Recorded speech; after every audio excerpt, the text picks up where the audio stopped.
පින්වත්නි, ඒ භාග්‍යවතුන් වහන්සේගේ බුද්ධ වචනය සාමාන්‍ය ලෝකේ භාවිතා කරන විවිධාකාර වූ විග්‍රහයන්ට වඩා ඊටා වෙනස් විදිහේ විග්‍රහයක්. මේ විග්‍රහය ඊටා සුවිශේෂ වන්නේ උන්වහන්සේ දේශනා කරන විග්‍රහය පරිපූර්ණ වශයෙන්ම පටිසෝතගාමී විග්‍රහයක්. සාමාන්‍යයෙන් ලෝකේ කතා කරන විග්‍රහයන්ට වඩා ඒ අපගේ ශාස්ත්‍රුන් වහන්සේ දේශනා කරන විග්‍රහය සම්පූර්ණයෙන්ම පටිසෝතගාමී. තව විදියකින් කිව්වොත් ඒක සම්පූර්ණ වශයෙන්ම උඩුංගම් බලාගෙන යන්න උගන්වපු විග්‍රහයක්. ලෝකයේ ගලාගෙන යන රිද්මය අනිත් පැත්තට හරවන විදිහේ විග්‍රහයක්. කන පිටට හිතන විදිහේ විග්‍රහයක් තමයි බුදුරජාණන් වහන්සේ නමක් මතු කරන්නේ. සාමාන්‍ය ලෝකේ රාගයට බරව කතා කරද්දී රාගයටම අනුග්‍රහ කරද්දී බුදු කෙනෙක් විරාගය ගැන මතු කරනවා. බුදු කෙනෙක් විරාගී ධර්මයක් ගැන කතා කරනවා.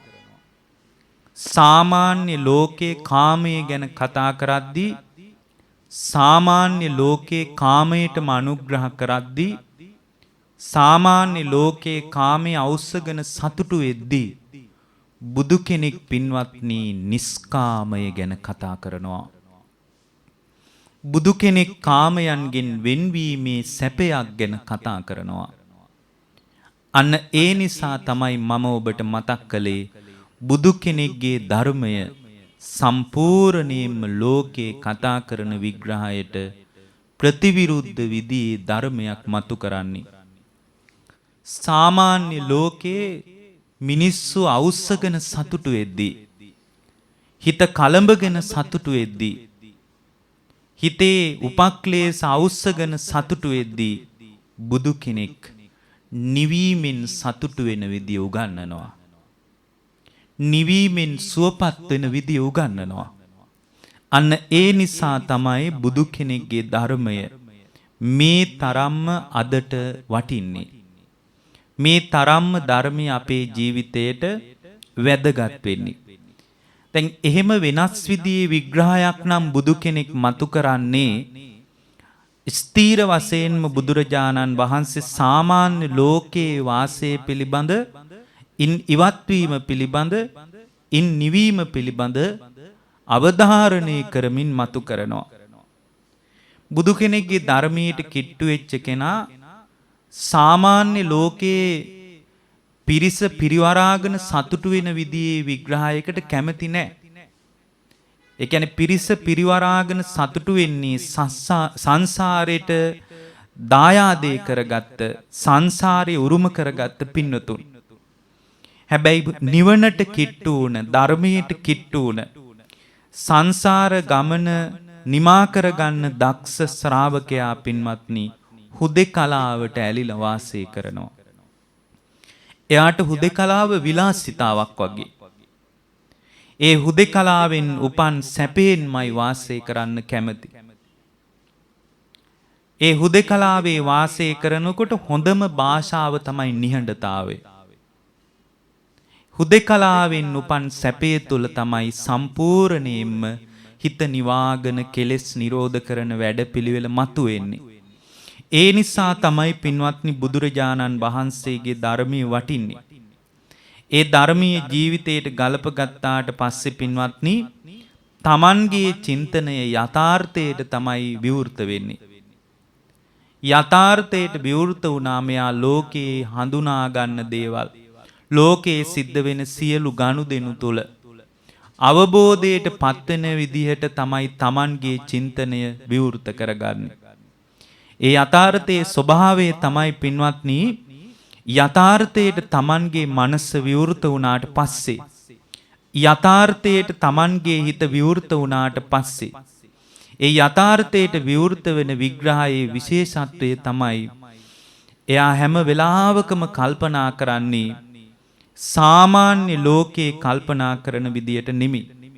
හැම වෙලාවකම ලෝකයේ අනිත්‍ය වශයෙන් දකින්න යා දක්ෂයි. වෙනස් වෙන ලෝකයේ විපරිණාමයට පත් වෙන ලෝකයේ විපරිණාමයේ විදිහට මෙයා පිළිගන්න දක්ෂයි. දුක් සහිත ලෝකයේ දුක විදිහටම පිළිගන්න යා දක්ෂයි. අනිත්‍ය දුක්ඛ වශයෙන් පිරිච්ච මේ ලෝකේ මගේ වසඟේ තියාගන්න බෑ නේද කියලා යා පිළිගන්න දක්ෂයි. අද පින්වත්නි මේ දක්ෂතාවේ නැහැ. ඒ නිසා තමයි හැම වෙලාවකම අනිත්‍ය ලෝකේ නিত্য දේවල් හොයන්න උත්සාහ කරන්නේ. දුක් සහිත ලෝකයේ සැප කියලා දෙයක් ගවේෂණය කරන්න උත්සාහ කරන්නේ. අනාර්ය ලෝකයේ පින්වත්නි ඒ අනාර්ය ලෝකයේ තුලින්ම මොකක් හරි සත්‍යයක් මතුවේයි කියලා හිතන්න උත්සාහ කරනවා. හැබැයි ධර්මයට විවෘත වුණ කෙනා පින්වත්නි ඒ අනාර්ය ලෝකයෙන් ආර්ය ධර්මයේ මතු කරගෙන ඒක ජීවිතයට ගලප ගන්න දක්ෂ වෙනවා. ඒ නිසා තමයි යා හැම වෙලාවකම හිත නිවා ගන්න උනන්දු වෙන්නේ. බුදුරජාණන් වහන්සේගේ ධර්මයෙන් බලනකොට තේරෙනවා මේ ලෝකේ සැපයි කියලා ගන්න ලෝකෙ කිසිවක් නැහැ කියලා. දැන් හොඳට බලන්න මේ ජීවිතේ ගලාගෙන යන විදිය. මේ ජීවිතයේ ගත වෙන කාල පරාසය දිහා අතීතයට හොඳට හැරිලා බලන්න. මේ ලෝකයේ පුද්ගලයාගේ ස්වභාවය හොඳට තේරුම් ගන්න පුළුවන්. පින්වත්නි මේ ලෝකයේ ආරම්භයේ සිට ඒ කියන්නේ පුද්ගලයාගේ උපතේ සිට මරණය දක්වා අත්දකින්න සිද්ධි ටික සියලුම කාරණා තුල හොඳට විමස බලනකොට මේ හැම තැනකින්ම කෙලෙස් ගින්න නිවා ගන්න කමඨහනක් හොයා ගන්න පුළුවන්. සසර දුක නිමා කර ගන්න විස්මිත ධර්මයක් Tamanගේ ජීවිතය තුලින්ම මතු කර ගන්න පුළුවන්. ඒ නිසා තමයි බුදුරජාණන් වහන්සේ මතක් කරන්නේ පින්වත් මහණෙනි මම බඹයක් පමණ වූ කලෙබරයටම ලෝකේ පනවනවා. ලෝක සමුදය පනවනවා. ලෝක නිරෝධේ පනවනවා. ලෝක නිරෝධ ගාමිනී පටිපදාව පනවනවා කියලා උන්වහන්සේ දේශනා කරන්නේ ඒකයි. Tamanගේ ජීවිත අත්දැකීම් තුලින්ම තමයි පින්වත්නි සංසාර දුක නිවා ගන්න ධර්මයේ මතු කර ගන්න තියෙන්නේ. ඒකට අර ධර්මීට වඳින ගාථාවේ තියෙනවා ඕපනයික කියලා. Taman තුලට පමුණුවාගෙන බලන්නයි තියෙන්නේ.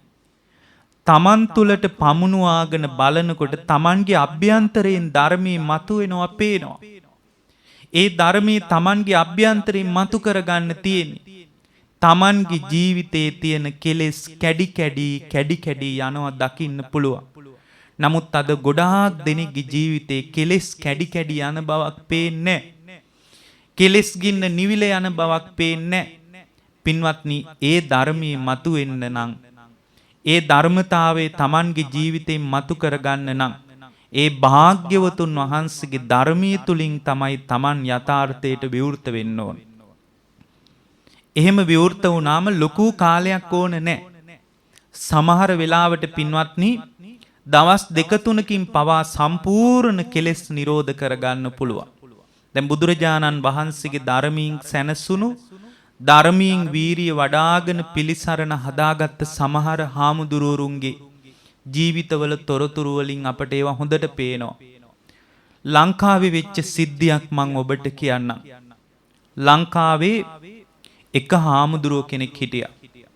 විශාල ශිෂ්‍ය පිරිසක් හිටියා.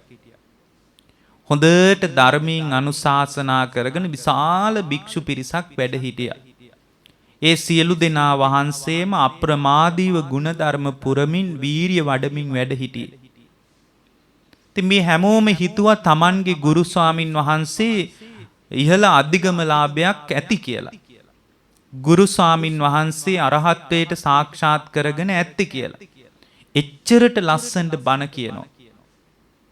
තව දෙයක් තමයි මේ කාරණාවලින් අපට පේනවා යම් දේශකයන් වහන්සේ නමකගේ දේශනා විලාසයෙන් අවබෝධය තීරණය කරගන්න බෑ පින්වත්නි. එයා සෝවාන් වෙලාද, සකදාගාමි වෙලාද, අනාගාමි වෙලාද, පළවෙනි ධ්‍යානින් වාසය කරනවද, දෙවෙනි ධ්‍යානින් වාසය කරනවද, මේවා හොයන්න බෑ දේශනාවේ. අද මිනිස්සු මුලා වෙන තැනක් තමයි හොඳ ලස්සනට වචන කතා කරනකොට මිනිස්සු මුලාවටපත් වෙනවා ඒ හාඳුරු අවබෝධයට පත් වෙලා ඇති කියලා. පින්වත්නි, කොහොම වුණත් තමන්ගේ අවබෝධය තමයි වටින්නේ. ලෝකේම රහත් වුණත් වැඩක් නැහෙනි පින්වත්නි මම රහත් වෙලා නැත්තම්. තමන්ගේ අරහත්වේ තමයි වැදගත් වෙන්නේ.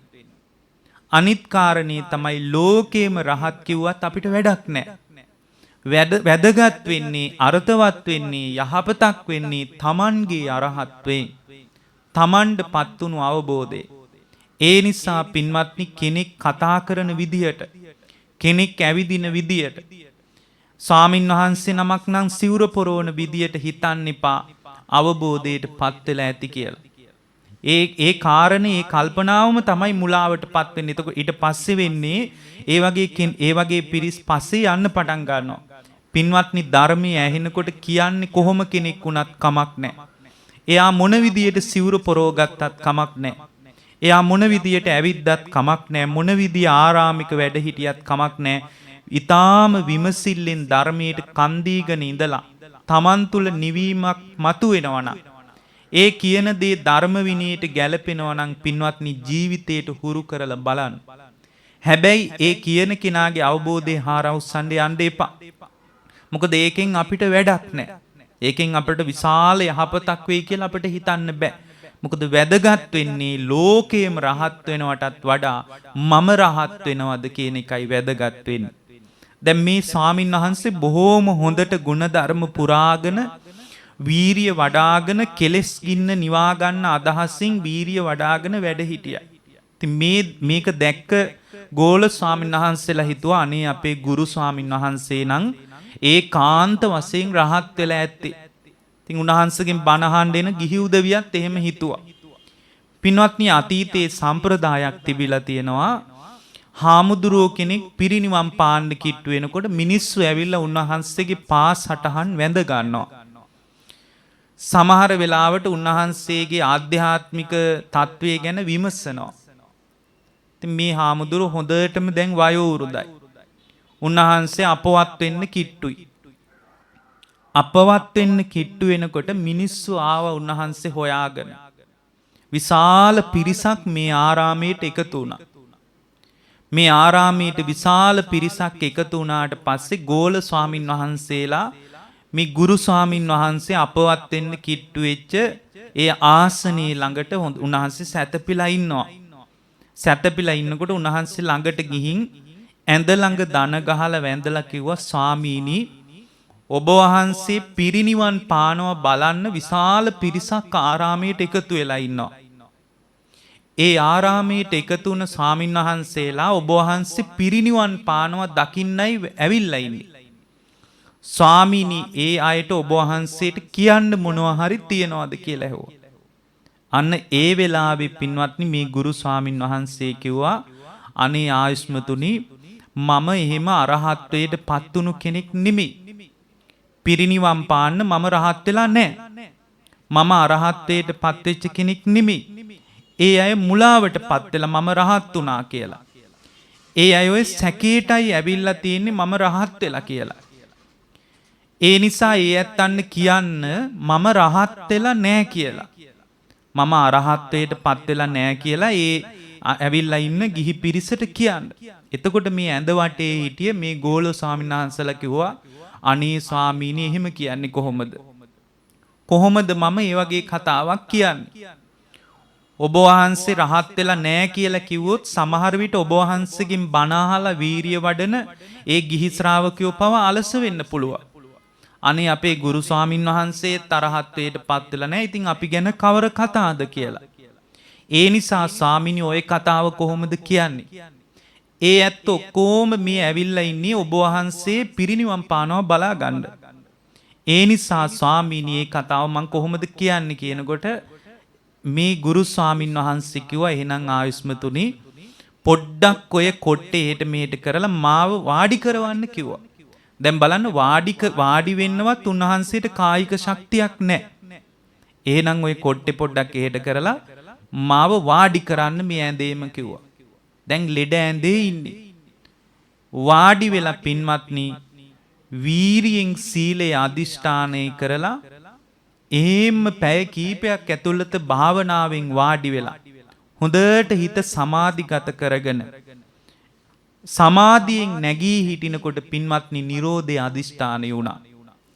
ඒ නිරෝධය තුලම උන්වහන්සේ අරහත්ත්වයට පත් වෙලා ඒ භාග්‍යවතුන් වහන්සේට අරහත්ත්වයෙන් බුද්ධ පූජා පැවැත්තුවා. ඊට පස්සේ භික්ෂු සංඝයාට කතා කළා. මේ ගෝල ස්වාමීන් වහන්සේලාට කතා කරලා කිව්වා ආයුෂ්මතුනි දැන් ඇවිල්ලා මාට වන්දනා කරගන්න කියන්නේ. දැන් ඇවිල්ලා මාව වන්දනා කරගන්න කියන්නේ මම මේ අරහත්ත්වයට පත් වෙලා ඉන්නේ කිව්වා. ඒ වෙලාවේ මේ ගෝල ස්වාමීන් වහන්සේලා කිව්වා ස්වාමීනි ඔබ වහන්සේ මෙච්චර කාලයක් අපිට අනුශාසනා කරගෙන ධර්මයෙන් අනුග්‍රහ කරගෙන වැඩ හිටියා. ඔබ වහන්සේට මෙච්චර කාලයක් අරහත්ත්වයට පත් වෙන්න බැරි වුණා. හැබැයි ස්වාමීනි ඔබ වහන්සේ මේ දැන් ටික වේලාවක් සමාපත්තියෙන් නැගී හිටියා. පළවෙනි ධ්‍යානයෙන් වැඩ ඉඳලා ඔබ වහන්සේ ධ්‍යානයෙන් ධ්‍යානයට වෙනස් වෙලා අවසානයේ නිරෝධය අදිෂ්ඨානය කරනකොටම ස්වාමීනි ඔබ වහන්සේ සමාපත්තියෙන් නැගිටලා අපට කියනවා දැන් හිතේ හැටියට ඒ පින්නතුන්ට වන්දනා කරගන්න කියලා. ස්වාමීනි කොහොමද මේ තරම් ඉක්මනට අරහත්ත්වයට පත් උනේ? මේ අරහත්ත්වයට පත්වීමේ රහස අපට කියන්න. කොහොමද ඔබ වහන්සේ මේ අරහත්ත්වයට පත් උනේ? ඒ වෙලාවේ උන්වහන්සේ කියනවා ආයුෂ්මතුනි ඒක එච්චර හිතන්න එපා.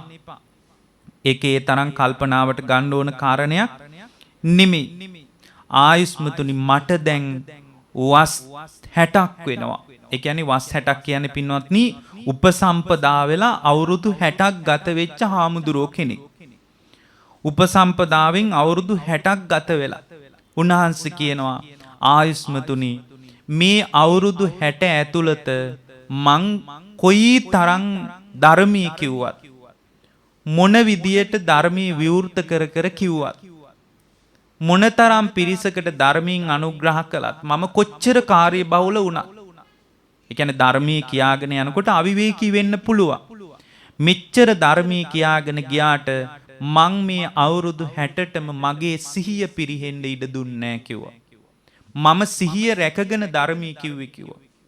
ඒ සිහිය රැකගෙන ආපු එක මට මේ මරණ මංචකයේදී පවා ධර්මයේ ආවර්ජනය කරගෙන ආවර්ජනය කරගත්ත ධර්මයේ තුල නිවෙන්න උදව් වුණා කිව්වා. ඒ ධර්මයේ ආවර්ජනය කරගෙන මේ පොඩි වේලාවක් ඇතුළත නිවෙන්න උදව් වුණේ අවුරුදු 60ක් ඇතුළත එක දිගට හුරු කරගෙන ආපු සිහිය කියලා කිව්වා. බලන්න පින්වත්නි මේ සිහිය දියුණු කර ගැනීම මොන තරම් අනුග්‍රහයක්ද? පින්වත්නි මේ සිහිය රැකගත්තේ Tamanගේ චින්තනය තුලයි. අද තියෙන අවාසනාව තමයි Tamanගේ චින්තනයේට යථාර්ථයට විවෘත කරගන්නත් දක්ෂ නැහැ. ඒ චින්තනයේ තුලින්ම පින්වත්නි සිහිය මතු කරගන්නත් දක්ෂ නැහැ. ඒ සිහිය තියෙන කෙනාට සිහිය හුරු කරගත්ත කෙනාට පින්වත්නි ඊටාම කෙටි කාලයකින් නිවීම සාක්ෂාත් කරගන්න පුළුවන්. ඒ නිසා බුදුරජාණන් වහන්සේගේ ධර්මයේ වැදගත් වෙන්නේ Tamanගේ චින්තනයේ යථාර්ථයට විවෘත කරගන්න එක. ඒ යථාර්ථයට විවෘත කරගන්න මේ සිහිය කියන එක විශාල අනුග්‍රහයක් පින්වත්නි.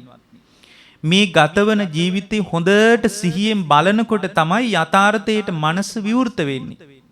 හොඳට මේ ජීවිතේ ගලාගෙන යන විදිහ බලාගෙන ඉන්න. බලාගෙන ඉන්නකොට ඔබට කවදාවත් නැති විදිහේ කමටහන් ඔබේ ජීවිතේම මතුවේ. දැන් හොඳට බලන්න මේ ජීවිතේ ආරම්භයේ සහ අවසානයේ ස්වභාවය. දැන් සාමාන්‍යයෙන් ඉපදුනාට පස්සේ පුංචි කාලේ අපි දියර වලින් තමයි ජීවත් වෙන්නේ. අම්මා කෙනෙක්ගේ මව්කිරි බීලා තමයි මේ ඇඟ හදාගන්නේ. එතකොට අපේ අවසානයත් ඒ වගේමයි. අපට ගොරෝසු ආහාර ගන්න බැරුව දියර ආහාර වලින් තමයි ජීවිතය අවසාන වෙන්නේ. දියරයකින් තමයි ජීවිතේ හමාර කරන්න වෙන්නේ. පින්වත්නි අපිට ඉපදුණු ගමන් දත් නැතුව ආහාර ගොරෝසු ආහාර අනුභව කරන්න බැරුව දුෂ්කර විදියට තමයි පුංචි කාලේ ගත වෙන්නේ. ජීවිතේ සැඳෑ කාලෙත් පින්වත්නි Tamanගේ කටේ තිබුණ දත් ටික වැටිලා හරි හැටියට ගොරෝසු ආහාරයක් ගන්න බැරුව දුෂ්කර විදියට තමයි ජීවිතේ ගෙවෙන්නේ. පින්වත්නි ඒ වගේම පුංචි කාලේ උපන් අවස්ථාවේ අපිට ඇවිද ගන්න විදිහක් නැහැ. ඇවිද ගන්න වාරු නැහැ. සමහර විට තවත් පුංචි ළමයෙක්ගේ උදව්වට තවත් කෙනෙක්ගේ අනුග්‍රහයක් අවශ්‍යයි. තවත් කෙනෙක් උදව් කරලා තමයි ඒ උදව්වෙන් තමයි එයා ඇවිදින්නේ. එයාට කොන්ද කෙලින් තියලා හිට ගන්න පණ නැහැ. ශක්තියක් නැහැ. නොමේරු දරුවෙක් එහෙමයි පින්වත්නි. වයසට ගියාට පස්සෙත් පින්වත්නි මේ වැඩ ටික ඔක්කොම ඉවර කරලා මේ කාලා බීලා ගෙවෙන ජීවිතය අවසාන වෙලා දරු මල්ලුන්ගේ මුණුබුරන්ගේ වැඩ ටික ඉවර වෙලා ගෙවල් දොරවල් හදන යාන වාහන ගන්න මේ වැඩ ටික ඔක්කොම ඉවර වෙලා සැඳෑ කාලෙත් පින්වත්නි ඔබට තවත් කෙනෙක්ගේ උදව්වක් නැතිව ඇවිදින්න බැරි දවසක් එනවා. තවත් කෙනෙක්ගේ අනුග්‍රහයක් නැතුව ඔබට පිඟානක් කෝපයක්වත් අතින් අල්ලන්න බැරි දවසක් එනවා. අන්න ඒ විදියට යථාර්ථයට මනස විවෘත වුණාට පස්සේ මේ ගත වෙන හැම දෙයක්ම කමටහනක් කරගන්න පුළුවන්. පින්වත්නි ඉපදුණු ගමන්ම අපිට කතා කරගන්න බෑ. අපිට හරියට වචනයක් මුමුණන්න බෑ. පින්වත්නි අනාගතයේ ඔබටත් කතා කරගන්න බැරි හරියට වචන පිට වෙන්නේ නැති දවසක් එනවා. පින්වත්නි පුංචි කාලේ අපිට සිහි කල්පනාවක් නැහැ නාන්න, ආහාර ගන්න, ඇඳුම් අඳින විදිය ගැන අපිට හරි අවධානයක් අවබෝධයක් නැහැ. ඒවා බාහිර කෙනෙක් අපිට කරන්න ඕන. කවුරු හරි කෙනෙක් අපිට අන්දන්න ඕන. කවුරු හරි කෙනෙක් අපිව නාවන්න ඕන. කවුරු හරි කෙනෙක් අපට ආහාර කවන්න පොවන්න ඕන. පින්වත්නි ඔබ මොන තත්වයක හිටියත් මොන විදියට ඔබේ ජීවිතේ ගත වුණත් මොන විදිහේ ආර්ථික හයියක් ඔබට තිබුණත් පින්වත්නි ළඟදි කාලෙක අනාගතයේ දවසක ඔබට තනියෙන් කන්න බැරි දවසක් එනවා. ඔබට තනියෙන් නාන්න බැරි තවත් කෙනෙක් නාවන දවසක් එනවා. තනියෙන් Tamanගේ ඇඳුම ඇඳගන්න බැරි තවත් කෙනෙක්ගේ හයියෙන් අඳන්න ඕන දවසක් එනවා. අන්න ඒ විදියට උපත සහ මරණය හොඳට ගලපා බලන්න. එතකොට එහෙම බලනකොට සිහිය උපදිනවා පින්වත්නි. මේ ගතවන කාමභෝගී ජීවිතේ විපරිණාමයට පත්වෙන එකක් නේද කියලා පින්වත්නි සිහිය උපදිනවා. අනිත් කාරණය අවාසනාවන්තම කාරණය අභාග්‍ය සම්පන්නම කාරණය තමයි මේ ගතවන ජීවිතේ මොන විදියට හමාර වේද කියලා අපිට පේන්නේ නැහැ. මොන විදියට අවසන් කරන්න වෙයිද කියලා අපිට අවබෝධයක් නැහැ. පින්වත්නි ගෙවල් වල තියෙනවා අපිට පේන්නේ නැති දන්නේම නැතුව හමාර වෙන දේවල්. දැන් උදාහරණයක් විදියට මොනවා හරි පිටින් පේන්නේ නැති බෝතලයක් තියෙනවා. ඒ බෝතලේ අපි හිතමු ඒකේ සීනි තියෙනවා කියලා. ඒතකොට පිටින් පේන්නේ නැහැ. එතකොට පිටින් පේන්නේ නැති කෙනා දන්නේම නැතුව සීනි ඉවර වෙනකොට එයා දන්නේ නැහැ සීනි ඉවර වුණාද කියලා. අන්තිම වෙලාවේ තමයි දැනගන්නේ ඉවරයි කියලා. ඒ වෙලාවේ දැනගත්තාම සමහර විට ඒ වෙලාවේ කරගන්න දෙයක් නැහැ. අපි හිතමු ඔන්න ගෙවල් වල උයන්න පිහන්න දැන් ටිකක් මේ ග්‍රාමීය පැතිවලක් තියෙනවා. නාගරික පන්තියේ මිනිස්සු කොහොමත් පාවිච්චි කරනවා උයන පිහන තැන්වල ගෑස් සිලින්ඩර් එකක්. එතකොට මේ සිලින්ඩර් එකේ ගෑස් ඉවර වෙන විදිය සාමාන්‍ය කෙනෙකුට හොයාගන්න බෑ. ඒකට විශේෂ උපකරණ වලින් මීටරයකින් ඒක හොයාගන්න පුළුවන්. මිනුම් මේකකයක් පාවිච්චි කරලා පුළුවන් වෙයි. හැබැයි සාමාන්‍ය ගෙදර පරිහරණය කරද්දී ගෑස් සිලින්ඩරේ ගෑස් ඉවර වෙන වෙලාව හොයාගන්න බෑ. පින්වත්නි මාසයක් කමාරක් දෙක තුනක් පරිහරණය කරන විදිහ අනුව ටික කාලයක් යනකොට මේ ගෑස් ඉවර වෙලා යනවා. හැබැයි පිටින් බැලුවට ගෑස් තියනවද නැද්ද කියලා හොයන්න බෑ. ඒ තරම්ම ගෑස් සියුම්. ඒකේ තියෙන ගෑස් ප්‍රමාණය මැනගන්න බැරි මට්ටමටම සියුම්. ඉතින් දන්නේ නෑ ඉවර වෙනකම්. අන්තිම වෙලාවේ උය ඉද්දිත් ඉවර වෙන්න පුළුවන්. ඒ වෙලාවේ ඉවර වුණාම මේ උයන මිනිස්සයා අසරණයි. කර කියා ගන්න දෙයක් නැහැ. විකල්පයකට යන්න වෙනවා. පින්වත්නි, gedara පරිහරණය කරන නොපෙනෙන දෙයක් ඉවර වෙනකොට ඒ වෙනුවට තවත් දෙයක් ගෙනත් තියා ගන්න පුළුවන්. ගෑස් සිලින්ඩර් එක ඉවර වෙයි කියලා අනුමාන කරන කෙනෙකුට තව එකක් ගෙනත් තියාගන්න පුළුවන්. හැබැයි පින්වත්නි අපේ මේ ආයුෂ ඉවර වෙන වෙලාව අපි දන්නේ නැහැ. අපේ කර්ම ශක්තිය කොහොම හමාර වෙයිද කියලා අපි සංවේදී නැහැ. දන්නේම නැතුව ළඟදී මේක අත්හරින්න වෙනවා. දන්නේම නැතුව මේක අය අත්හරින්න වෙනවා. විකල්ප නැහැ පින්වත්නි. ගෑස් සිලින්ඩරයට තව ගෑස් සිලින්ඩරයක් ගෙනත් තියාගන්න පුළුවන්. විකල්පයක් තියෙනවා. හැබැයි මේ කයට විකල්ප නැහැ පින්වත්නි. මේ කයට අපකාරයෝ නැහැ. ඒ නිසා මේක කොහොම අත්හරින්න වෙයිද? මොන විදියට මේ ජීවිතය හමාර කරන්න වෙයිද කියලා අපි දන්නේ නැහැ. එච්චරට අසරණයි. එච්චරට අසරණයි. ඒ අසරණකම කොයිතරම් උඩුදුවනවද කියනවනම් කවුරුවත් නැහැ උදව් කරන්න. කිසි කෙනෙක් එන්නේ නැහැ මේක බෙදා ගන්න. ගෙදර වැඩ කරන්න කෙනෙක් අවශ්‍ය නම් ගන්න පුළුවන් ගෙදර වැඩට කවුරු හරි කෙනෙක්. උයන පිහන දේවල් තනියෙන් කරගන්න බැරි නම් තව සල්ලි දීලා මිනිස්සෙක් ගෙන්න ගන්න පුළුවන්. වැඩ කරන තැන Tamand වැඩ ටික කරගන්න අමාරු නම් ඒකට තව කෙනෙක් ගෙන්න ගන්න පුළුවන්. හොඳට සල්ලි භාගයේ තියෙන මිනිස්සෙකුට අවශ්‍යම නම් පින්වත්නි තමන්ගේ ඇඟ පිරිසුදු කරන්න කෙනෙක් ගෙන්න ගන්න පුළුවන්. තමන්ට කවන්න කෙනෙක් ගෙන්න ගන්න පුළුවන්. තමන්ට අන්දන්න කෙනෙක් හොයා ගන්න පුළුවන්. හැබැයි පින්වත්නි ඔබ මේ විඳවන දුක බෙදා ගන්න කෙනෙක් හොයා ගන්න නැහැ. එච්චරට මේ ජීවිතය අසරණයි. අන්න ඒ නිසා තමයි පින්වත්නි යථාර්ථයට අපේ මනස විවෘත කරගන්න ඕන. අන්න එහෙම යථාර්ථයට මනස විවෘත වුණාට පස්සේ පින්වත්නි මේ ගතවන හැම තැනකින්ම ජීවිතාවබෝධයට කමටහනක් හොයාගන්න පුළුවන්. පින්වත්නි මේ හිත පිරිසිදු කරගන්න වැඩපිළිවෙලට අපිට විවෘත වෙන්න පුළුවන්. ඒකට මේ ලෝකේ යන ගනුදෙනු වලින් මේ ලෝකයේ සිද්ධ වෙන ක්‍රියාවලියෙන් කිසිම උදව්වක් ලැබෙන්නේ නැහැ පින්වත්නි. දැන් වැඩියෙන්ම අපේ ගනුදෙනුව තියෙන්නේ තාක්ෂණයත් එක්ක. දැන් මේ තාක්ෂණින් අපිට උදව්වක් නැහැ. තාක්ෂණින් ಗುಣධර්ම මරා දමමින් තියෙන අවස්ථාවක තමයි අදත් බෞද්ධයා ගුවන් විදුලියෙන් මේ බණ ඔබට ඇහෙන්නේ. තාක්ෂණේ යහපත් පැත්තට පාවිච්චි කරන්න පුළුවන්. හැබැයි පින්වත්නි ඔබ පාවිච්චි කරන ජංගම දුරකථනයේම ඔබේ ಗುಣධර්ම මරා දාන අවස්ථාවක මේ බණ ඇහෙන්නේ. ඔබ පරිහරණය කරන දේවල් වලින් ಗುಣධර්ම වලට අනුග්‍රහයක් ලැබෙන්නේ නැහැ. ඒ නිසා තමයි මේ ධර්මය අපිට මෙච්චරට වටින්නේ. අනාගතයට පින්වත්නි ඔබ පරිහරණය කරන දේම තමයි ඔබව විනාශ කරන්නේ. ඔබ පරිහරණය කරන මේ තාක්ෂණික දියුණුවම තමයි ඔබේ ಗುಣධර්ම ආක්‍රමණය කරන්නේ. ඒ ಗುಣධර්ම වැහිලා යනකොට ආය අනුග්‍රහයක් නැහැ පින්වත්නි අම්මගෙන් තාත්තගෙන්වත්. ඒ අත්ෝ උදව් කරන්නේ තාක්ෂණයටමයි. දැන් පුංචි දරුවෙකුගේ චින්තනය ඊටාම ප්‍රචණ්ඩ වෙන්න ඒ චින්තනය ම්ලේච්ඡ වෙන්න පින්වත්නි මේ තාක්ෂණයමයි බලපාන.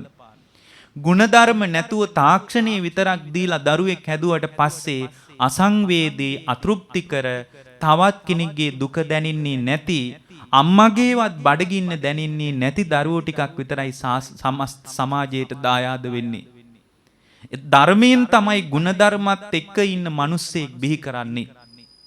ධර්මයෙන් තමයි සත්පුරුෂයෙක් උපද්දවන්නේ. ඒකයි මේ ධර්මයේ මෙච්චර වටින්නේ. දැන් බුදු කෙනෙක්ගේ ධර්මයේ නැත්තම් හැම ආගමකින්ම එක වෙනවා කියලා කියන්න බෑ. බොහෝ ආගම්වල මැවුමාදයට තමයි බර. හැමෝම කියන්නේ මේක දෙවියන්ගේ කැමැත්ත කියලා. දෙවියන්ගේ කැමැත්ත කියලා කියන සමාජයක් තුලින් ගුණධර්ම මතින් පුද්ගලයා උපද්දවන්නේ භාග්‍යවතුන් වහන්සේගේ ධර්මය. බුදු කෙනෙක්ගේ ධර්මයේ තමයි සත්පුරුෂයෙක් බිහි කරන්නේ. ඒ භාග්‍යවතුන් වහන්සේගේ ධර්මයේ තුලින් තමයි එවැනි ගුණවතෙක් දායාද වෙන්නේ. ඒක තාක්ෂණයෙන් දායාද වෙයි කියලා හිතන්න බෑ. දැන් පුංචි දරුවෙක් විභාගයේ පාස් වෙනකොට දැන් මේක තාක්ෂණික ලෝකයේ දරුවෝ කියලා අපි හඳුන්වන්නේ මේ ගත වෙන්නේ 4G එක කියලානේ ගොඩක් දෙනෙක් කියන්නේ. ඒකට කියන්නේ 4th generation කියලා හතරවෙනි පරම්පරාව. මේ ගත වෙන්නේ හතරවෙනි පරපුර. හතරවෙනි පරපුර තාක්ෂණයට තමයි විවෘත වෙලා තියෙන්නේ. ඒක ඥාන වලින්ම එන ආකෘතියක්. දැන් අද වෙනකොට පින්වත්නි දරුවෙක් විභාගේ පාස් වෙනකොට ඉල්ලන්නේ දුරකථනයක්. එතකොට ඔහුගේ ඉලක්කය තමයි ජංගම දුරකථනයක් ලබා ගන්න. එතකොට අම්මලා තාත්තලා දරුවෙක් උනන්දු කරවන්නේ ඒක අරන් දෙන්නම් කියලා. එතකොට ඒක අරන් දුන්නට පස්සේ වෙන්නේ මං කියන්නේ මේ වගේ අයහපතක්ම වෙනවා කියලා නෙමෙයි. නමුත් මේ පරිහරණය තුල ಗುಣධර්ම මැරෙන්න තියෙන අවස්ථාව වැඩි. ඒකේ හානිය දෙමව්පියන්ටත් විඳවන්න වෙනවා අනාගතේ. දරුවන්ට විතරක් විඳවලා මේක හමාර වෙන්නේ නැහැ. මුළු සමාජයටම විඳවන්න වෙනවා. පින්වත්නි දැන් එහෙම එකක් අරන් දුන්නාට පස්සේ දැන් උදාහරණයක් විදියට ලංකාවෙත් ලෝකෙත් ඉතා ජනප්‍රියයි පරිගණක ක්‍රීඩා. ඒ ක්‍රීඩාවල ආකෘතියම ජංගම දුරකථන වලටත් ඇවිල්ලා තියෙනවා. වාහනේ යන ගමන්, ගෙදර දොරේ ඉන්න ගමන්, ඇඳේ නිදාගෙන ඉන්න ගමන් ඒ ක්‍රීඩාවල නිරත වෙන්න පුළුවන්.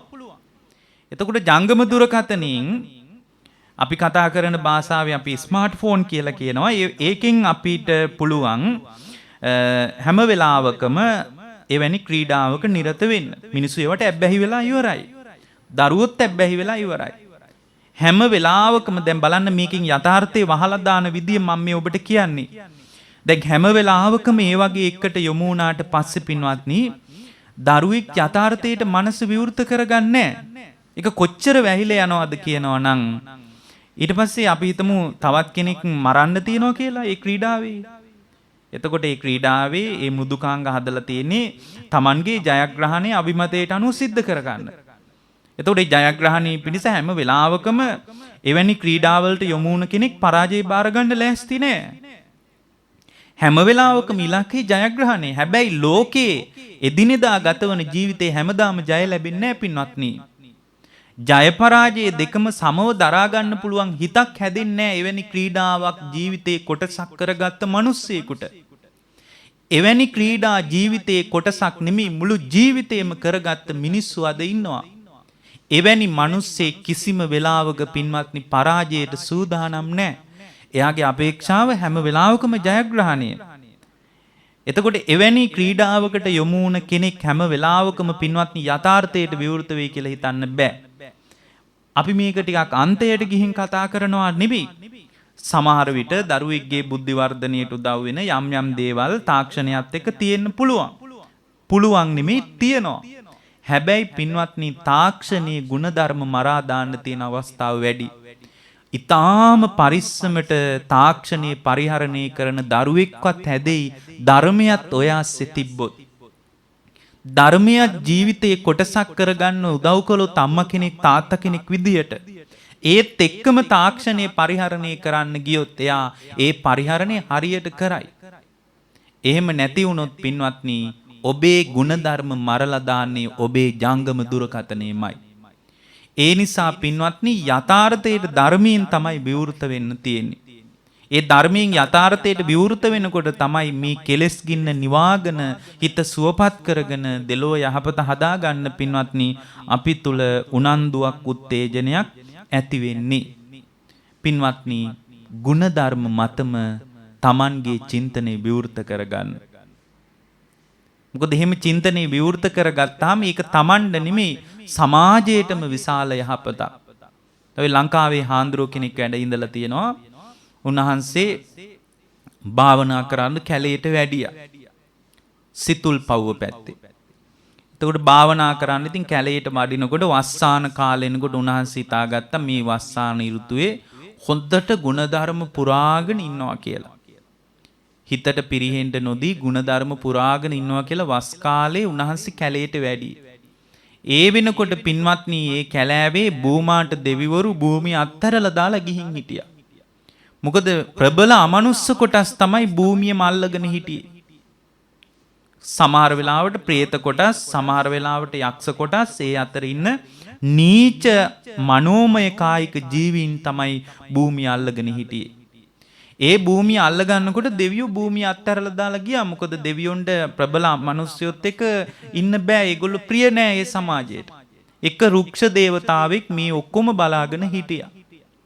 මේ රුක්ෂ දේවතාවා හොඳට මේ මිනිසුන්ගේ හැසිරීම ඊට පස්සේ මේ අමනුෂ්‍යයන්ගේ හැසිරීම බලාගෙන හිටියා. කමක් නෑ ඉතින් මොනව කරන්නද කියලා මේ රුක්ෂ දේවතාවාටත් කරගන්න දෙයක් නෑ. ඉතින් ඔය තමන්ගේ වැඩක් බලාගෙන හිටියා. මේ අමනුස්ස කොටස් හවස් වෙනකොට ගැටෙනවා කියනවා. දොස් කියා ගන්නවා කියනවා එකිනෙකනාට. හරිම ප්‍රචණ්ඩයි කියනවා හැසිරී. හරිම දරුණු විදියට එකිනෙකනාට හානි කර ගන්නවා කියනවා. ඉතින් මේ ඔක්කොම බලාගෙන මේ රුක්ෂ දේවතාවා Tamanගේ පාඩුවේ හිටියා. එතනට තමයි මේ හාමුදුරුවෝ කුටියකට වැඩි. මේ හාමුදුරුවෝ කුටියට වැඩම කරලා පින්වත්නි හොඳට මෛත්‍රී සිත වඩාගෙන හිටියා. පින්වත්නි බලන්න උන්වහන්සේගේ මෛත්‍රිය වඩනකොට අර එකිනෙකා කෙරෙහි වෛරී සිතින් බලපු, ද්වේෂ සිතින් බලපු කැලෑවේ හිටිය අමනුස්ස කොටස් අතර ප්‍රිය භාවයක් ඇති වෙන්න පටන් ගත්තා. අන්න බලන්න අපේ සිතුවිලි පවා මේ පෘථුවියට බලපානවා. අපේ සිතුවිලි වල ඇති වෙන තරංග පවා මේ පෘථුවියට මුදා හැරෙනවා ශක්ති විශේෂයක් විදියට. ඒ හැම වෙලාවකම පින්වත්නි අපි හිතන පතන දේවල් පවා අපි ගත කරන අපි වාසය කරන පරිසරයට බලපානවා. ඉතින් මේ උන්වහන්සේගේ මෛත්‍රී සිත වඩනකොට උන්වහන්සේ අසීමාන්තිකව Tamanගේ මෛත්‍රිය පතුරවනකොට මේ කැලෑවේ හිටිය මේ ඊටාම ප්‍රචණ්ඩ අමනුෂ්‍යය අතර ප්‍රියභාවයක් ඇති වෙන්න පටන් ගත්තා. එක්කිනෙකනා කෙරෙහි ද්වේෂ සිතින් ඊටාම පරුස වචන වලින් කතා කරපු මේ අමනුෂ්‍යෝ සියලු දෙනාම ප්‍රියභාවයක් ඇති කරගත්තා. ඉතින් මේ ප්‍රියභාවයක් ඇති වෙලා ඉතින් වස්සාන කාලේ ඉවරුනාම හාඳුරලා එක තැනක වැඩ ඉන්නේ. ඉතින් මේ රුක්ෂ දේවතාවට හරි සතුටුයි. ඇයි?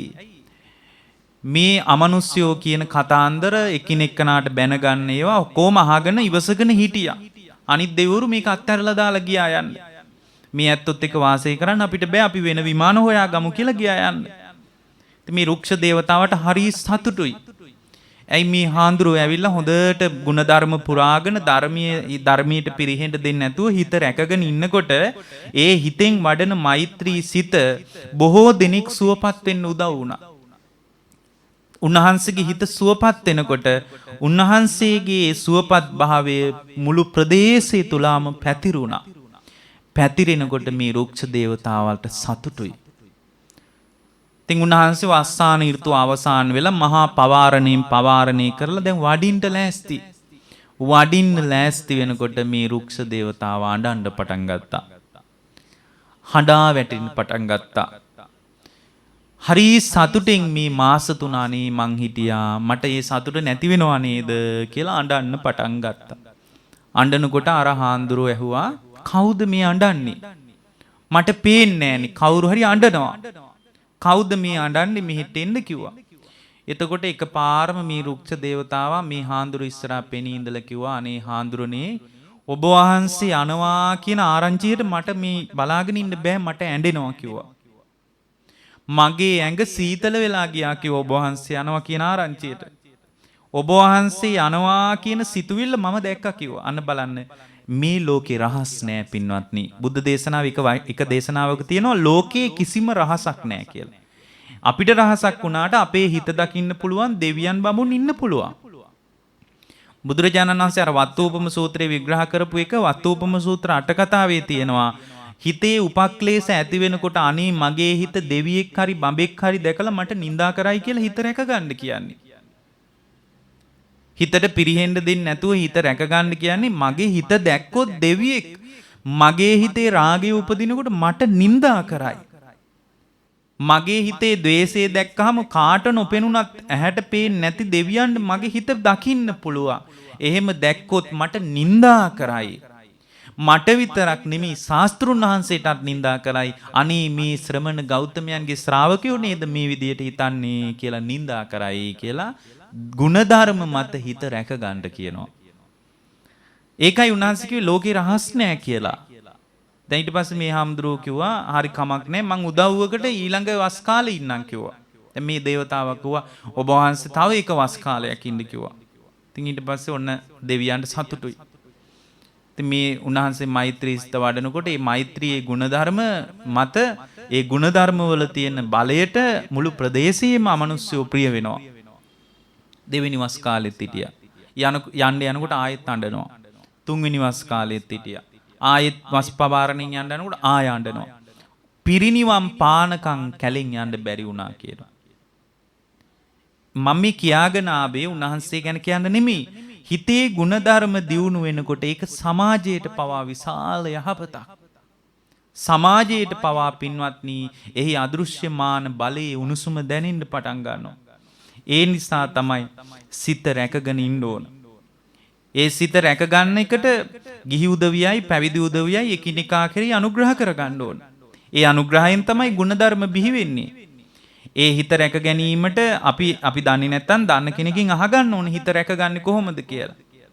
ඒ වගේම පැවිද්දෙක් නම් හිත රැකගෙන ಗುಣධර්ම පුරාගෙන දෙලෝ යහපත හදාගෙන කෙලෙස් නිරෝධ කරන්න වීරිය වඩනවා නම් ඒකට ගිහි උදවිය උදව් කරන්න ඕන.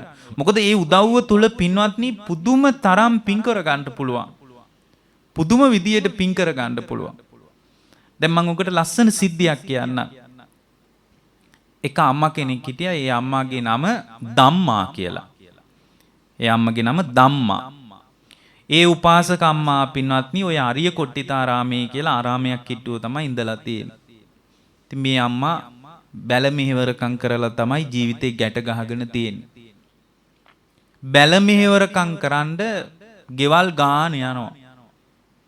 එක ගෙදරක පින්වත්නි මාසයක් විතර වැඩ කළා. මාසයක් වැඩ කළා ගෙවල් වල තියෙන ඔක්කොම වැඩ ටික කරනවා. ඉතින් මේ ගෙදර වැඩ ටික ඔක්කොම ඉවර වුණාට පස්සේ දැන් වැඩ ටික ඉවරයි. ඉවර වුණාට පස්සේ මේ අම්මා යන්න ලෑස්ති වුණා. යන්න ලෑස්ති වෙනකොට එදා මේ ධම්මා කියන උපාසිකාවට හම්බ වුණේ රෙදි ටිකක්. සුදු රෙදි කෑල්ලක් හම්බ වුණා. එච්චරයි මාසයක් වැඩ කරලා රෙදි කෑල්ලයි ලැබුණේ. ඉතින් මේ කමක් නැහැ කියලා ඉතින් මේ ගෙදරින් අවසර අරගෙන දැන් යනවා. සාමාන්‍යයෙන් රෙදි ටිකක් කියන්නේ ඉතින් ඒ රෙදිත් මිලයි ඒ කාලේ. මොකද රෙදි හදා ගන්න විදියක් නැහනේ අමාරුයිනේ. ඉතින් රෙදි කෑල්ලක් හම්බ වෙන එකත් වටිනවා ඒ කාලේ මිනිස්සුන්ට. අද වගේ නෙමෙයි. අවමයෙන් යැපිච්ච මිනිස්සුනේ පින්වත්නි ඒ කාලේ හිටියේ. දැන් මේ අම්මා යනවා. ඉතින් මේ අම්මා යනකොට හිතනවා මම මේ කරුමයක් විඳවන්නේ. මං නම් මහා කරුමක්කාර ගෑනු කෙනෙක්. ඉතින් මගේ පින දුර්වලයි. ඒක මට තේරෙනවා. දැන් බලන්න මේ සද්ධාවන්ත කෙනා ධර්මයෙන් තමයි ජීවිතේ දකින්නේ. අද ධර්මයෙන් දකින්න දක්ෂ නැහැ. කෝටි ගණන් ධනෙ තිබ්බත් ධර්මයෙන් දකින්න දක්ෂ නැහැ. මේ මට විපාක දෙන්නේ පැරණි කුසල සංස්කාර කියලා දකින්න දක්ෂ නැහැ. එතකොට දැන් තවත් කෙනෙක් දියුණු වෙනකොට ඒ පිනට ගරහා කරන්නෙත් ඒකයි. අහල පහල ගෙදර කෙනෙක් දියුණු වෙනකොට අනේ මුන්දලාටම හරියනවා අපිට හරියන්නේ නැහැ කියලා. එයාට ද්වේෂ කරන්නේ පින්වත්නි එයාට විපාක දීලා තියෙන්නේ පැරණි පුණ්‍ය සංස්කාර කියලා මෙයා දන්නේ නැහැ. මේ විපාක දීලා තියෙන එයාට පැරණි පුණ්‍ය සංස්කාර මේ පිනටනේ මම ගරහා කරන්නේ කියලා දකින්න කෙනා දක්ෂයි පින තුල ජීවමාන වෙන්න. තවත් කෙනෙකුට දියුණු වෙනකොට ඒ දියුණුවට නිඳා කරන්නේ නැහැ. දියුණුවට වෛර කරන්නේ නැහැ. දියුණුවට ගරහා කරන්නේ නැහැ. දන්නවා දියුණුව ඇති වෙන්නේ පැරණි පිනට කියලා. අද දක්ෂ නැහැ එහෙම හිතන්න. ඒකයි අහල පහල ගෙවල් වල මිනිස්සු කරණියව අපිත් කරන්න ඕන කියලා හිතෙන්නේ. පින්වත්නි ධර්මයෙන් බලන්න කෙනෙක් දියුණු වෙනකොට හොඳට සල්ලි භාගෙ තියෙනකොට හොඳට දරුවෝ ටික ඉගෙන ගන්නකොට දරුමුණුබුරෝ දිහා බලලා වයසක අම්මලා සතුටු වෙවි ගෙදරට වෙලා හොඳට කාලා බීලා ඉන්නකොට හිතන්න විපාක දෙන්නේ පැරණි පින කියලා. විපාක දෙන්නේ පැරණි පින කියලා හිතන කෙනෙකුට කවදාවත් පින්වත්නි ඒ පිනට ගරහන්න හිතෙන්නේ නැහැ. ඒ පිනට ගරහන්න හිතෙන්නේ නැහැ. දැන් මේ අම්මා පින්වත්නි ධර්මයෙන් තමයි මේ ජීවිතේ බලන්නේ. ධර්මයෙන් ජීවිතේ බලලා කල්පනා කරනවා මට මේ විපාක දුන්නේ මගේ කර්මයක්. මම මේ තැනක් ගාන ගිහින් ගෙවල් වල වැඩ කරනවා. වැඩ කරලා මං ජීවිතේ ගැට ගහ ගන්නවා. ගැට ගහ ගත්තාම මට සොච්චමක් හම්බ වෙනවා. අද ඒකත් නෑ රෙදි ටිකක් හම්බ වුණේ. මේ රෙදි ටික මම දැන් ආරාමේ කිට්ටුවනේ ආරාමේ ළඟට ගිහින් කල්පනා කළා දැන් ඕන නම් මේ රෙදි ටික දීලා කීයක් හරි ගණ්ඩක් තිබ්බා. මේ රෙදි ටික පින්වත්නි අරගෙන ගිහින් මේ ධම්මා කියන සද්ධාවන්ත උපාසිකාව කල්පනා කළා මට දෙන්න දෙයක් තියනවාද? මගේ අතේ තියෙනවා රෙදි ටිකක්. මම මේ රෙදි ටික සංඝයාට දෙනවා සිවුරක් හදාගන්න. සංඝයාට පිළිගන්වනවා සිවුරක් හදාගන්න කියලා අර හාන්දුරු ළඟට ගිහින් විස්තරේ කිව්වා. මොකක්ද විස්තරේ? ස්වාමීනි මම මහා පෞකාර ගෑනු කෙනෙක්. මම මේ ගයක් ගානේ වැඩ කරලා ජීවිතේ ගැට ගහගන්නේ. ඒ ගැට ගහ ගන්න අතරේ මම මාසයක් විතර වැඩ කරලා මට හම්බුනේ මේ රෙදි කඩ විතරයි. ඒ රෙදි කඩත් මම සංඝයාටම පූජා කරන්න හිතුවා. අනේ ස්වාමීනි ඔබ වහන්සේලා මේකෙන් සිවුරක් කොට පිළිගන්නසේක්වා. ඔබ වහන්සේලා මේ රෙදි අරගෙන සිවුරක් හදාගන්න. ඒ සිවුරක් හදාගෙන ස්වාමීනි මට ඒ පින අනුමෝදන් කරන්න. ඒ ශ්‍රද්ධාව කොච්චර අභිමානවත් ශ්‍රද්ධාවක්ද පින්වත්නි. ඔබ වහන්සේලා මේකෙන් සිවුරක් හදාගෙන ඒ හදාගන්න සිවුරෙන් ඔබ වහන්සේලා පරිහරණය කරලා ඒ පින මට දෙන්න. ඒ පිනෙන් මම සතුටු වෙන්නම්. මට ඒ සතුට ඇති කිව්වා. මාසයක් වැඩ කරපු එකට හිලව් වෙන්න ඒ පිනේ සතුට මට ඇති කිව්වා. එහෙම කිව්වාම දැන් අර සංඝයාට මේක පිළිගැන්වුවාම මේ හාමුදුරුවෝ බලන්න උන්වහන්සේලා කොච්චර ගුණවත්ද මේ කෙනෙක්ගේ ගුණධර්ම මත ජීවමාන කරන්න උනන්දුයිද කෙනෙකුට යහපත පිණිස ගම් නියම් ගම්වල හැසිරෙනවද කොයිතරම් අනුකම්පා කරනවද කියලා බලන්න ඒ තමයි භික්ෂු සංඝයා. බුදුරජාණන් වහන්සේගේ මේ සංඝ රත්නේ එකතු වුණා. එකතු වෙලා කිව්වා ධම්මා කියලා උපාසිකාවක් එක්තරා උපාසිකාවක් ඇය මාසයක් වැඩ කරලා හම්බ වුණ දායාදේ ගෙනල්ලා එයාට හම්බුණු සල්ලි වලින් ඒ සල්ලි වෙනුවට ලැබුණු රෙදි කඩ ගෙනල්ලා සංඝයාට කැප කරලා ඔන්න පිළිගැන්නුවා. කවුරු හරි පින්වත් මහණෙනි මේ ආයුෂ්මතුනි කාට හරි සිවුරු නැති කෙනෙක් ඉන්නවා නම් මේ රෙදි කඩෙන් සිවුරක් හදාගන්න. මේ රෙදි කඩෙන් සිවුරක් හදාගෙන ඇයට අනුග්‍රහ පිණිස පොරවන්න. එහෙම කියනකොට එක හාමුදුරු කෙනෙක් මේ රෙදි කඩ ඉල්ලගත්තා. මේ රෙදි කෑල්ල අරගෙන මේ හාමුදුරු හොඳට හොදලා මහලා ඉතින් සිවුරක් හදාගෙන ඉතින් පඳු කරලා පොරවනවා. පොරවනකොට මතක් වෙනවා මේ උපාසිකාවගේ ශ්‍රමය තමයි මේ සිවුරක් උනේ. ඒ වගේම ඒ උපාසිකාව බැල මෙහෙවරකම් කරලා ගෙවල් වල වළම්පිඟන් හොදලා හොයාගත්ත රෙදි කඩ තමයි අපිට මේ පින පිනිස පූජා කළේ. ඇයට කරන්න පුළුවන් ලොකුම අනුග්‍රහය මොකද්ද? ඇයට කරන්න පුළුවන් ලොකුම අනුග්‍රහය තමයි මේ සිවුර පොරෝගන වීරිය කරලා අරහත්වයට පත් වෙන එක. ඊට වඩා ඇයට අනුග්‍රහ කරන්න බෑ. කරන්න පුළුවන් අනුග්‍රහයේ කූටප්‍රාප්තිය තමයි අරහත්වය. ඒ නිසා කොහොම හරි රහත් වෙනවා කියලා උන්වහන්සේ දිවා රාත්‍රී නොබලා අලස නොවි වීරියෙන් ගුණධර්ම පිරුවා. අර රෙදි කඩෙන් හදාපු සිවුර පොරෝගෙන රහත් වුණා. රහත් වෙලා පරණ සිවුර පොරව ගත්තා. දැන් බලන්න අර සිවුර ගැලෙව්වා. සිවුර අයින් කරලා කිව්වා ආයුෂ්මතුනි මේ උපාසිකාවට අනුග්‍රහ පිණිස මම අරහත්ත්වයටපත් වුණා. ඇයට අනුග්‍රහ පිණිස ඔබ වහන්සේත් මේ සිවුර දරාගෙන කෙලෙස් නිරෝධ කරගන්න කියලා තව හාමුදුරු කෙනෙකුට දුන්නා. ඒ හාමුදුරුවොත් වීරිය වඩලා රහත් වුණා. මේ විදියට පින්වත්නි මේ සිවුර පොරවගෙන 500ක් අරහත්ත්වයටපත් වුණා කියනවා. අවසානයේ පරිහරණයට ගන්න බැරි වෙනකොට එදා රජුරෝ රජමාලිගාවේ උත්සවයක් හදනකොට කොඩි දානවා කියනවා පාරේ. මේ එදා භික්ෂු සංඝයා තීරණය කළා කියනවා පරිහරණයට ගන්න බෑ. මේකින් කොඩියක් හදලා අපි පූජාවක් කරමු කියලා රජුරෝ දාලා තියෙන කොඩිය අතරින් කොඩියක් දැම්මා. සිවුරකින් කොඩියක් හදලා දාලා තියෙනවා. මේක දැක්කා රජුරෝ දැකලා ඇහුවලු මොකද්ද මේ රෙදි කඩ? මේ මේ වර්ණවත් වෙච්ච කහට වස්ත්‍රයක් මේ උඩ දාලා තියෙනවා. එතකොට මේ සංඝයා කිව්වලු මේ තමයි අරහත් දජය. මේ තමයි අරහත් දජය. නිඳා කරන්න එපා කිව්වලු. 500ක් මේ අරහත් දජේ දරාගෙන අරහත්ත්වයටපත් වුණා කිව්වලු. අවසානයේ ඇයට අනුග්‍රහ පිණිස අපි මේ කොඩියක් සකස් කරලා මේ චීවරයෙන් කොඩියක් හැදුවේ කිව්වලු. සාදු කියලා රජුරු අනුමෝදන් වුණාලු. පින්වත්නි දැන් බලන්න ඇයගේ පිනට ඇය දායාද කරපු Tamanගේ ශ්‍රමය වෙනුවෙන් සංඝයා කරපු උත්තරීතර අනුග්‍රහය තමයි අරහත්වයෙන් පවත්වපු පූජාව. ඒ නිසා පින්වත්නි එකිනෙකනා වෙනුවෙන් තමයි අපි ගිහි පැවිදි වශයෙන් ගුණ ධර්ම වලට අනුග්‍රහ කරගන්න ඕන.